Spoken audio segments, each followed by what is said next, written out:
कहानी की दुनिया चैनल में आप सभी का स्वागत है दोस्तों। गैर मर्द के साथ एक रात गुजारने की बात हुई थी, लेकिन उनकी पत्नी को ऐसा मजा आया कि वह रोज आने लगा। अब वह हर रोज आता और अपना काम करके चला जाता, लेकिन पत्नी के घर वाला देखता ही रह जाता।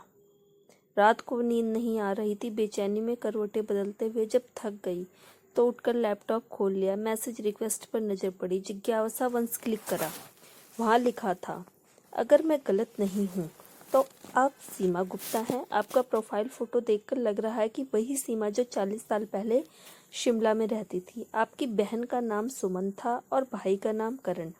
मैं रजत मेहता हूँ, आपके पिताजी के मित्र का बेटा। एक बार अपने माता पिता के साथ आपके घर आया था और हम साथ शिमला घूमने गए थे। अगर आपको याद हो तो कृपया जवाब दे। रजत।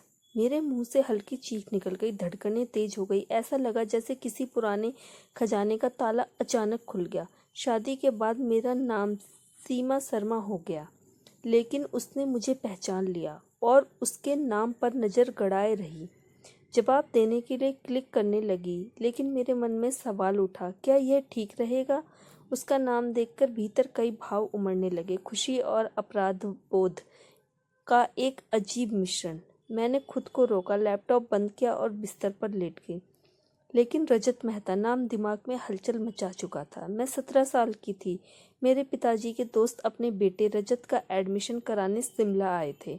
कुछ दिनों तक हमारे घर में रुका। रजत शांत और संयम स्वभाव का था।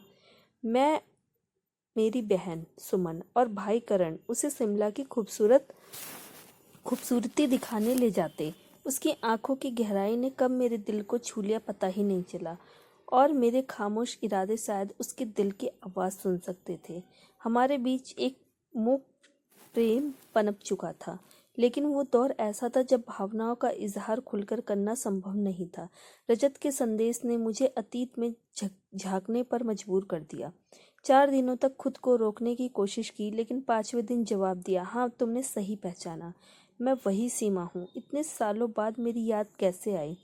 उसने तुरंत लिखा, याद उसकी आती है जिसे कभी भुलाया गया हो। तुम्हें तो कभी भुला ही नहीं पाया। उसके शब्दों ने मेरे दिल को झकझोर दिया। मैंने पूछा, फिर मेरे पत्रों का जवाब क्यों नहीं दिया तुमने?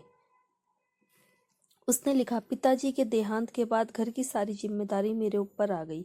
माँ और बहनें मुझ पर निर्भर थी। पढ़ाई छोड़कर नौकरी करनी पड़ी। उस वक्त तुम्हारे पत्रों का जवाब देना मुमकिन नहीं था, लेकिन तुम हमेशा मेरे दिल में थी। हमारी बातचीत का सिलसिला शुरू हो गया। उसने बताया कि उसकी 2 बेटियां हैं और पत्नी बहुत सहयोगी है, लेकिन उसने यह भी स्वीकार किया कि उसके दिल में एक कोना अब भी मेरे लिए खाली है। कुछ दिनों बाद उसने बताया कि वह किसी शादी में शिमला आ रहा है और मुझसे मिलना चाहता है। पहले मैंने झिझकते हुए मना कर दिया, लेकिन बाद में सहमति दे दी। रजत अपनी पत्नी के साथ मेरे घर आया। मेरे पति भी मौजूद थे। बातचीत औपचारिक रही, लेकिन हमारी आंखों ने हमारी अधूरी कहानी कह दी। उसकी उपस्थिति में वह पुराना एहसास फिर से जाग उठा। रजत चला गया, लेकिन अपने साथ मेरी छिपी हुई यादों की परतों को फिर से खोल गया। गुलजार साहब की पंक्तियां इस एहसास को खूबसूरती से बयां करती हैं। सिर्फ एहसास है ये, रूह से महसूस करो।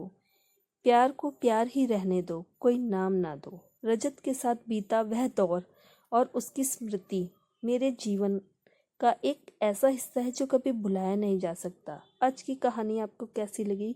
कृपया अपनी प्रतिक्रिया अवश्य दें। आपके अनमोल विचारों और सुझावों का हमें हमेशा इंतजार रहेगा। हर हर महादेव दोस्तों।